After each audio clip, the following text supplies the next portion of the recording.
Here's a quick rundown of today's top stories, Sunday, April 13th. President Marcos urges perseverance through tribulations in his Holy Week message. President Marcos has called on Filipinos to remain resilient and optimistic amid adversity as the country commemorates Holy Week. In his message released by Malacanang on Sunday morning, April 13th, the president urged Filipinos to learn from Christ's endurance. The president also reflected on the limitations of human beings, but reminded Filipinos that limitations and frailties are not a hindrance for greater causes. An SWS survey shows self-rated poverty slightly rises in March.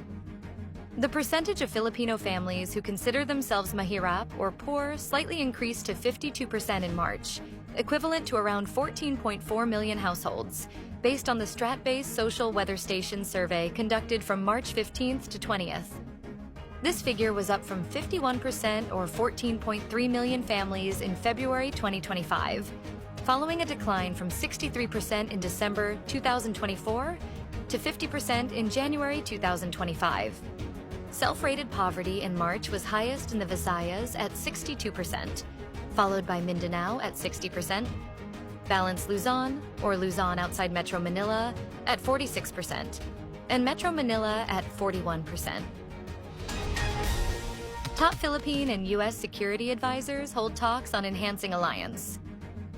The National Security Council disclosed on Saturday, April 12th, the top security advisors of the Philippines and United States held their first official phone conversation over the weekend to discuss ways to further enhance the strategic partnership between the two nations.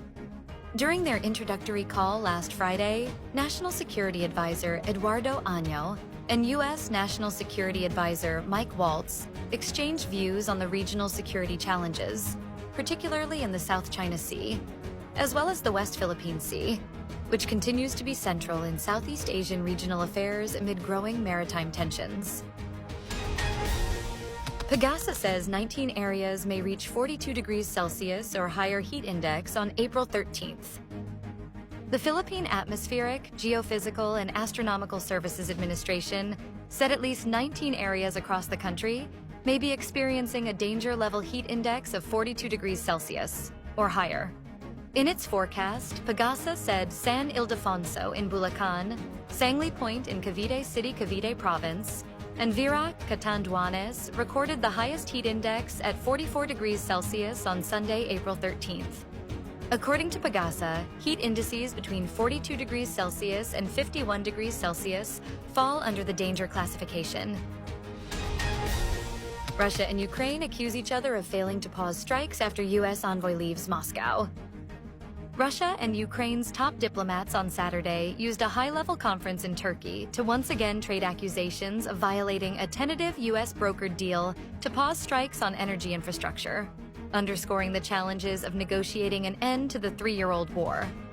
The two foreign ministers spoke at separate events at the annual Antalya Diplomacy Forum, a day after U.S. envoy Steve Witkoff met with Russian President Vladimir Putin to discuss peace prospects. Ukraine's European allies on Friday promised billions of dollars to help Kyiv keep fighting Russia's invasion.